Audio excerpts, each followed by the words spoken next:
on Dub World. I'm going to show you how to change a broken glove box latch on a 2001 Volkswagen Cabrio.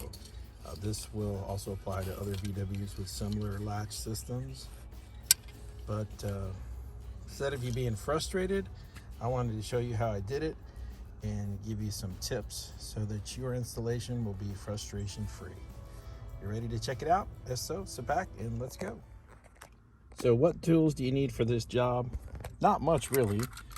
You're gonna need your key. You're gonna need a small flathead screwdriver or a small flat plastic pry bar. You'll find out why later. I'm using this electric screwdriver, but of course you can use a regular screwdriver as well. If you've got something like this with high torque, you want to be careful because you don't want to be breaking anything. The latch that I'm installing today is actually a factory Volkswagen latch that I purchased off of Amazon. I'll put a link in the description, so if you need one, you can get it. Wasn't cheap, wasn't ridiculously expensive, but for a piece of plastic, yeah, it costs some money, but fixing it right is definitely worth, especially if you've got a nice car. Okay, so to remove your glove box, you got to take off the screw here, the screw here, and then you've got the ones inside that you've got to take off. So if this latch is broken, you got to get it open first, and I'll show you how to do that. First and foremost, I want to show you how to get your glove box open if the latch is broken. So if you look right down inside here, this is what you need to move in order to open it. So you can stick a screwdriver in there, you pull it this way, there goes the door opening. So hopefully you can see that movement. You're gonna push it towards the right side of the car. Once you get that open, you're gonna replace this latch, you've got to remove the glove box itself. There are 3 screws, Phillips head screws on the inside, and there are 2 on the outside, one in the corner here, one in the corner here. So the glove box itself just fits into these holes back here with clips. These pins, as you can see right there, just pops right back in there. So now we've got to remove the broken latch. So that's what we're going to do next. What we're looking at here is the back of the glove box assembly. These 2 Phillips screws need to come out in order to remove the latch. I would definitely recommend using a magnetic screwdriver when you're taking these out so they don't fall down inside, especially of course when you go to put it back together. Okay, so this next part's a little bit tricky.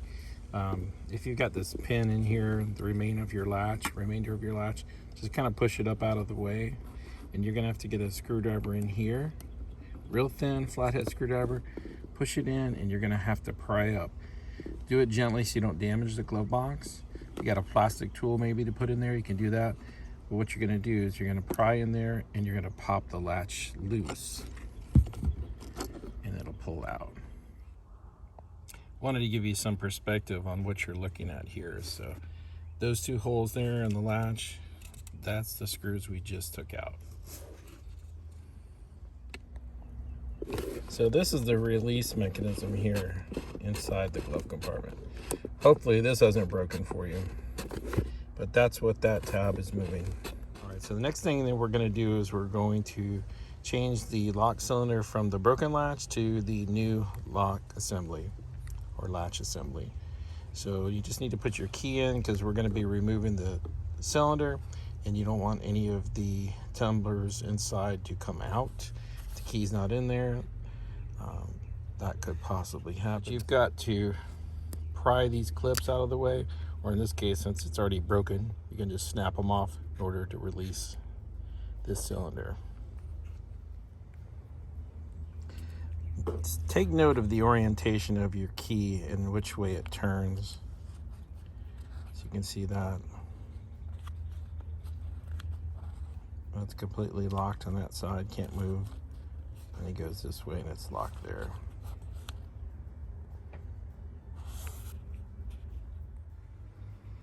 Okay, so there are the tumblers inside, which is keyed to this particular lock is keyed to this key. So had we not had the key in there, these would come falling out. So definitely make sure your key's in there before you pull this cylinder out. If they pop out, you can put them back, but you're gonna have to make sure everything matches up. Now let's get ready to install this in the new latch. So once you have the orientation matching your old one, just push the cylinder into you, hear it snap, and then you'll see what we were doing before, turning the key. And now you can pull the key out safely. So when you're ready to put this back in, you're simply going to slide that little tab right in there. You're going to snap it into place. And hopefully it doesn't pop out. Let me make sure it's working. So once you get the latch in, then you're going to have to put your screws back in here, hold it into place. Then after you do that, we'll be ready to install it. When you're putting these in, don't go overboard, just snug them up. You don't want to break the plastic. Just to make things run a little bit smoother, I put a few dabs of WD-40 in here in the surfaces where that plastic latch is rubbing, you know, just to help it with a little lubrication. Maybe lessen the forces against that plastic latch. All right, so ready to put everything back. Just gonna line up these pins with the holes in the dash, and then we'll start doing the screws. Of course, these are the ones that are on the inside, and of course the ones on the outside, the two down here. This tab hanging off the dash is actually gonna go in this slot right here. And what you're gonna be doing is you're gonna be putting these tabs right here up into those top holes.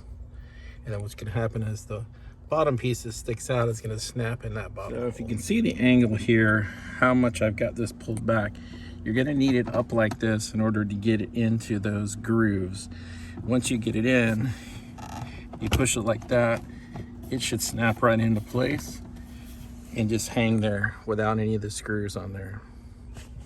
If you've got any issues where it not being in place, it's gonna hang down. Got the light on so you guys can see the groove in there. Now we'll go ahead and put the screws on. All right, so what I would recommend you do is start these in here just by hand. Make sure all the holes are lined up. Just do that with all of the screws, so nothing's popped out of place and you don't have any struggles putting it back together. Once you found all your holes, go ahead and snug them up. And that's it. That's how you change a glove box latch on a 2001 Cabriolet. Of course, this will also apply to other Volkswagens as well with a similar latch. I hope the video was informative and it saves you some time and aggravation. As always, thank you for your support of the channel, and I'll see you next time on Dub World.